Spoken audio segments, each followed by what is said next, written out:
Hola, buenos días, buenas tardes, buenas noches, dependiendo del horario en el cual vean este video, y bienvenidos y bienvenidas a esta serie de videos que voy a estar haciendo continuamente, sobre todo durante las clases en las cuales tengo que trabajar de manera autónoma y que sirvan, creo que puede ser una buena herramienta para que les sirvan de guías precisamente para las ideas generales, algunas cuestiones muy puntuales de esas lecturas y de esas sesiones que van a estar haciendo ustedes en línea completamente sin mi presencia, ¿va? Entonces, a partir de esta sesión, a partir de esta sección del bloque de trayectorias estatales, que es la consolidación, pues voy a estar subiendo siempre que toque videos en donde, como les decía, puntualizo cuestiones y hablo de manera muy general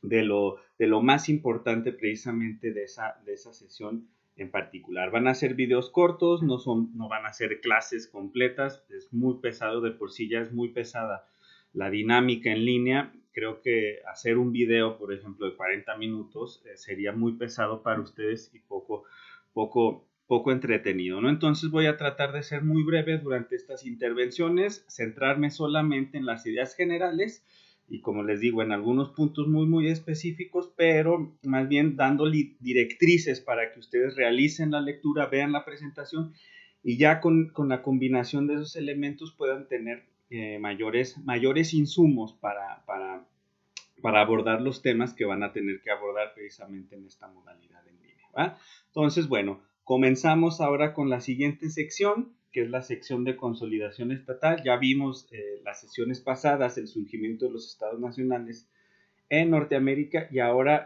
comenzamos a ver este desarrollo temprano, por decirlo de alguna manera, de estas tres entidades políticas, ¿no? Que son ya, por lo menos para el caso de dos países, México y los Estados Unidos de América, y para el caso más al norte, pues todavía vamos a estar hablando de las colonias británicas en América del Norte, ¿no? Justo precisamente en esta sección eso va a terminar, va a cambiar y vamos a ver cómo se conforma precisamente la primera encarnación del Canadá moderno, ¿no? Que va a ser en ese sentido el dominio de Canadá, ¿no? Pero antes de llegar a ese punto, pues tenemos que comenzar con el primer estado que se consolida, por decirlo de alguna manera, después de su proceso de independencia, que van a ser los Estados Unidos de América, ¿no? Y precisamente esa particularidad que tienen los Estados Unidos de América de rápida consolidación, como pudimos observar en la sesión anterior, inmediatamente después de que logran su independencia, los Estados Unidos entran en guerra, por ejemplo, con su ex metrópoli, con el Reino Unido, y logran por lo menos frenar esas ansias de recobrar las 13 colonias y con eso pues logran por lo menos establecerse como un estado que tiene los suficientes recursos para poder mantener su autonomía en el concierto de naciones, en el sistema internacional, en ese momento dominado por las potencias europeas, ¿no? Entonces, a partir precisamente de esos fenómenos es que Estados Unidos comienza su proyecto de nación, ¿no? Un proyecto de nación que va a estar caracterizado en esta primera etapa, en la consolidación de la joven república, pues por el expansionismo, ¿no? Con aras de ampliar su presencia geopolítica, geoestratégica en el continente americano. En ese sentido, pues las etapas de expansión de los Estados Unidos van a ser bastante identificables, ¿no? Una primera etapa, por ejemplo, va a ser justo después de la independencia, cuando se rompe esta frontera imaginaria que había trazado el gobierno británico en los Apalaches. Esto quiere decir prohibiendo a los colonos que se expandieran más hacia el oeste, y precisamente con la independencia pues se termina esta frontera, como les digo, que había surgido en ese momento, y se comienza precisamente con la expansión hacia, hacia, hacia el oeste, ¿no? Hacia la región de los Grandes Lagos y hacia algunos estados que conforman actualmente lo que se conoce como el Deep South, ¿no? De Estados Unidos, ¿no? Una segunda expansión, por ejemplo, que esta va a ser eh, un poco, digamos, fortuita, va a ser la compra de Luisiana, ¿no? Por ejemplo, que es casi todo el territorio de lo que actualmente se conoce como el Midwest, ¿no? En el cual los Estados Unidos aprovechan la situación del gobierno francés, que ya con la revolución haitiana que había estallado en 1791, pues va a tener algunos descalabros, y cuando entra precisamente, cuando comienzan las guerras napoleónicas, pues se va a ver en la necesidad de recabar recursos, ¿no? Con esa finalidad es que el gobierno de Napoleón vende precisamente esa parte, que era, si lo comparamos, por ejemplo, con la utilidad que podía encontrar en el Caribe, pues era poco productiva, entonces se lo vende a los Estados Unidos, de una manera pacífica, y por ende los Estados Unidos dan otro paso hacia su extensión al oeste, ¿no? Derivado de esto, por ejemplo, de la compra de Luisiana, se van a dar las primeras expediciones que van a crear un mito nacional, le van a dar cierta un boost, digamos, un impulso a esa identidad que está surgiendo apenas en las ex 13 colonias, ahora Estados Unidos de América, de las cuales va a destacar, por ejemplo, la expedición de Lewis y Clark, ¿no? Que precisamente se embarcan en una expedición para llegar al Pacífico noroeste, y que, bueno, pues tiene ahí algunos personajes muy sobresalientes del folclore estadounidense, como va a ser Sacagawea, ¿no? Que junto con Lewis y Clark, pues presentan esta visión un poco idílica, por decirlo de alguna manera, de esta región geográfica todavía no alcanzada por la civilización blanca, ¿no? Después vendría la guerra de 1812, que esa lo vimos en el episodio de Canadá, que va a ser motivada precisamente por los embargos que impone el Reino Unido a los aliados franceses. Estados Unidos se encuentra dentro de esa categoría, y que va a ser, digamos, alentado por los denominados en ese momento Warhawks, que es una categoría todavía que se utiliza en la política de los Estados Unidos, Hawks y Doves, que son pacifistas, por así decirlo, y belicistas. Y pues bueno, Henry Clay de Kentucky, John Calhoun, representante de Carolina del Sur, y Felix Grundy, representante de Tennessee, van a ser las figuras más importantes que van digamos, a presionar al gobierno de Madison a que le declare la guerra a el Reino Unido, ¿no? Que, como les comentaba, se termina con la firma de la paz de Gante en 1814, y se declara un status quo ante verum, ¿no? Un status quo como antes de la guerra, ¿no? Entonces no hay ningún cambio geográfico en el panorama de América del Norte, ¿no? Después, precisamente, de esta expansión de la compra de Luisiana, después de la guerra de 1812, vendría otro periodo de expansión un poquito más modesto, pero no por eso menos importante, ¿no? Que va a ser el Tratado Adams-Onis, que va a ser la compra de las Floridas a Fernando VII, lo que ampliaría el territorio de los Estados Unidos hacia el sur, ¿no? Precisamente esto se hace tratando de arreglar un poco la frontera con Texas, que hasta ese momento todavía pertenecía a la Nueva España, ¿no? Entonces Estados Unidos logra incorporar las Floridas a su territorio, y digamos, ya alcanza lo que sería el Golfo de México y parte del Mar Caribe, ¿no? Sobre todo ahí pegadito a Cuba, ¿no? Precisamente aquí, en este periodo de expansión, se van a dar los primeros choques entre el norte, digamos, con una visión más industrial, y el sur, con estructuras todavía muy arcaicas, ¿no? Muy de la Europa del siglo XVI, del siglo XVII, ¿no? Con esta aristocracia terrateniente todavía muy arraigada en esa parte, y que se dedican solamente a la venta, a la exportación de materias primas y de recursos naturales, ¿no? El más importante en ese momento pues va a ser el algodón, que se va a convertir, como lo denominan muchos, el rey algodón, ¿no? Entonces, precisamente después de que se da la firma de este tratado con España, pues comienzan las primeras tensiones entre el norte y el sur, ¿no? Que precisamente estas tensiones van a surgir, por decirlo de alguna manera, cuando se admite a la Unión a Maine como un estado libre y a Missouri como un estado esclavista, ¿no? Entonces, para conservar el equilibrio entre las fuerzas esclavistas y las fuerzas libres, se gesta lo que se denomina como el compromiso de Missouri, ¿no? Que establece precisamente el compromiso de Missouri. ¿Se acuerdan que habíamos hablado que la vida política de los Estados Unidos iba a estar muy impregnada de este tipo de acuerdos que van a mantener la estabilidad del sistema político? Pues el compromiso de Missouri es un ejemplo, ¿no?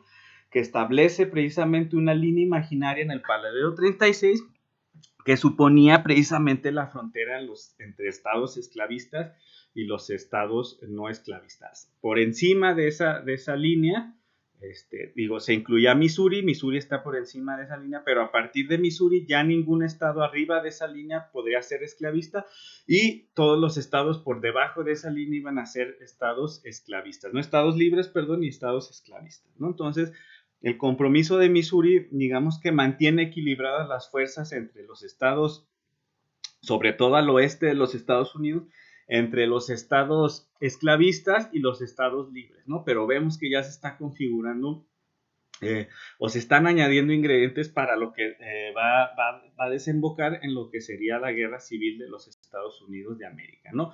Puntos importantes acá y que van a explicar mucho del comportamiento de los Estados Unidos, pues van a ser los pilares de la política exterior de Estados Unidos, ¿no? Uno, la doctrina Monroe, que creo que eso todos la conocemos de alguna u otra manera, que es América para los americanos, y que lo que trata de hacer es, con esta visión de expansión y con estas ansias de poder digamos, entrar como jugador importante al concierto de naciones, perdón, los Estados Unidos comienzan delimitando su zona de influencia natural, ¿no? Entonces, lo que hacen los Estados Unidos con la doctrina Monroe es decirle a las potencias europeas, vamos a respetar las zonas de influencia naturales, yo no quiero que ninguno de ustedes entre precisamente en el continente americano. Yo voy a ser el único árbitro autorizado precisamente para arreglar cualquier tipo de asunto que surja en el continente en el cual yo me encuentro, ¿no? Las potencias europeas deben de quedarse en Europa, en África y en Asia si es lo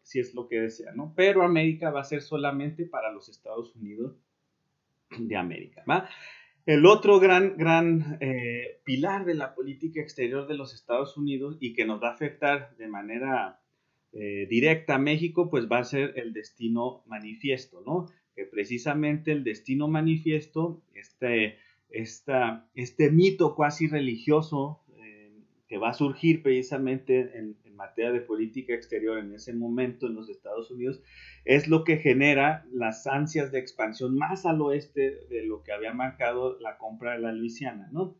¿De qué iba un poco? ¿Cuáles son los pilares fundamentales del destino manifiesto? Pues por un lado, digamos que exalta o ensalza las virtudes de las instituciones y el pueblo estadounidense, enfatiza la misión histórica de los Estados Unidos de redimir y de hacer el oeste muy, digamos, a la imagen de los Estados Unidos de América y la tarea de cumplir con su misión histórica, que era precisamente abarcar desde el Atlántico hacia el Pacífico, ¿no? Entonces, con esta visión y aprovechando, por ejemplo, que Texas se había independizado de México en ese momento y que se le había pedido a Texas con un efecto positivo integrarse a la Unión, pues los Estados Unidos se lanzan precisamente por la conquista de los territorios que les hacía falta para cumplir precisamente con ese destino manifiesto que va a ser California y Nuevo México, ¿no? Entonces, pues los Estados Unidos con la firma del Tratado de Guadalupe Hidalgo, pues logran precisamente en 1848 adueñarse de estos territorios. A esto se les va a añadir 2 años antes, por ejemplo, de la conquista de Texas y de Nuevo México y de California, perdón, pues Oregon, el condado de Oregon o el país de Oregon, toda la parte más al noroeste de los Estados Unidos se va a integrar a la Unión y finalmente y después de la integración de Nuevo México y de California, en 1853 pues se va a dar la compra de Gadsden o de la Mesilla, ¿no? Que es precisamente cuando se establece, por decirlo de alguna manera, la línea fronteriza que hasta la fecha divide a uno y otro país, ¿no? Precisamente esta compra, la compra de Gadsden, que va a ser la zona más al sur de los Estados Unidos en ese momento y en esa parte de los Estados Unidos, se debe al proyecto de establecer un ferrocarril que conecte al este y al oeste, ¿no? Precisamente antes de que se comprara esta zona, la parte por la que se pretendía que pasara el tren en Nuevo México era una zona bastante accidentada que hacía difícil la construcción. Entonces, teniendo en cuenta esto, los Estados Unidos deciden proponerle al gobierno de México la compra de un territorio que permita la construcción del tren hacia el oeste.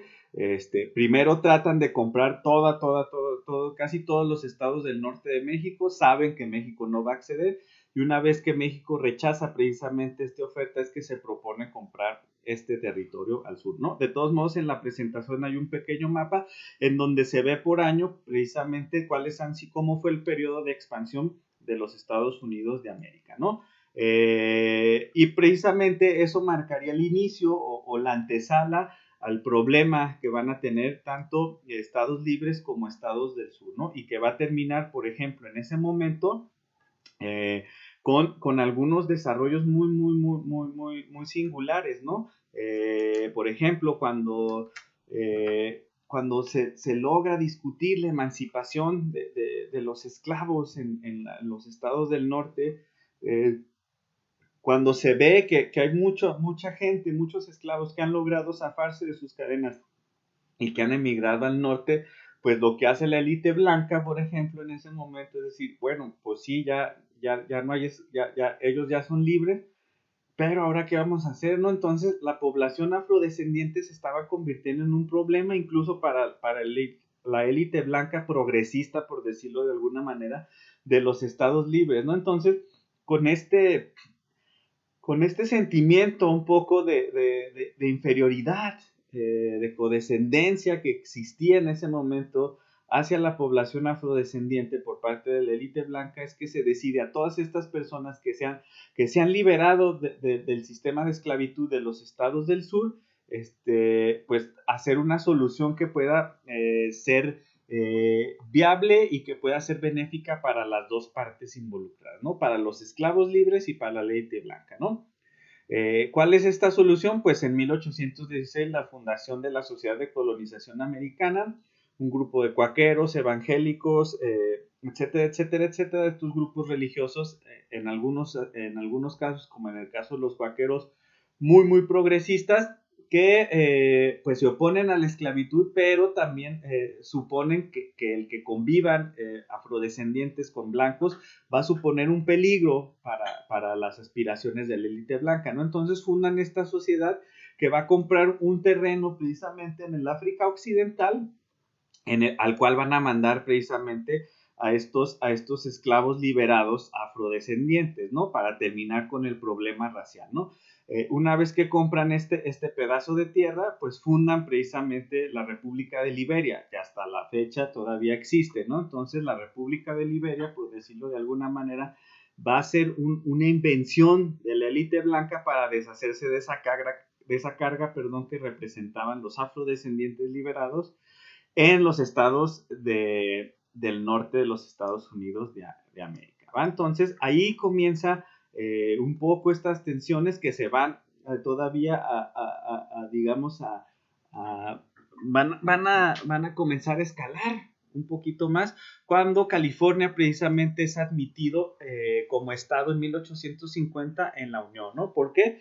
Porque California se integra a la Unión como un estado no esclavista, ¿no? Entonces, digamos que lo que hace California es desequilibrar las fuerzas hasta ese momento entre estados esclavistas y estados libres, por lo cual precisamente la integración de California a la Unión pues se va a convertir en uno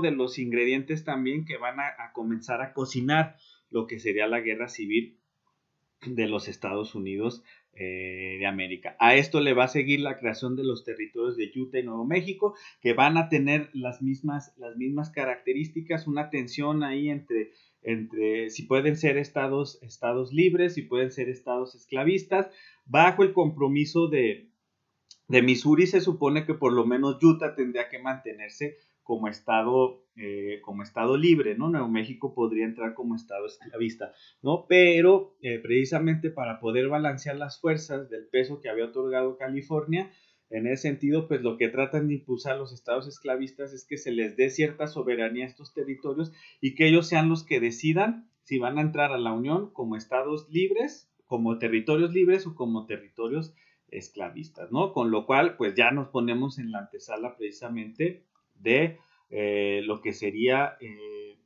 la guerra civil de los Estados Unidos de América, ¿no? Ya para finalizar, y un punto que también hay que remarcar muy, muy bien, es que el sistema político doméstico de los Estados Unidos de América pues va a sufrir una de sus primeras grandes transformaciones, ¿no? Con lo que se conoce como la democracia jacksoniana, justo cuando llega Andrew Jackson al poder, ¿no? En ese sentido, lo que va a proponer la democracia jacksoniana es un tipo de populismo primitivo, por decirlo de alguna manera, si es que podemos utilizar ese término, en donde cual se ensalza precisamente el hombre común, el hombre de a pie, la voluntad de la mayoría y el beneficio de la comunidad sobre el individuo, ¿no? Este concepto de democracia jacksoniana que va a ser por lo menos en algún momento muy, muy específico, la gran característica del sistema político estadounidense, pues se va a basar o va a tener como ideales la igualdad de los ciudadanos blancos, cierta aversión a la aristocracia monetaria y a los privilegios exclusivos y monopolios, ¿no? Entonces vamos a ver que comienzan estos primeros gérmenes del lenguaje populista, que va a tener un segundo resurgimiento muy, muy fuerte, precisamente justo a finales del siglo XIX, principios del siglo XX, ¿no? Cuando surge un partido ya populista en los Estados Unidos de América que se enfrentan a las fuerzas progresistas de los Estados Unidos de América, ¿no? Entonces, esos serían como los puntos principales de esta sesión online. Espero que les sirvan. Va a estar, junto con la lectura, va a estar ya la presentación subida en Canvas y pues este video que espero les dé algunas directrices para interpretar mejor precisamente estos hechos, ¿va? Bueno, entonces que tengan un buen día, una buena tarde, una buena noche y nos vemos el viernes.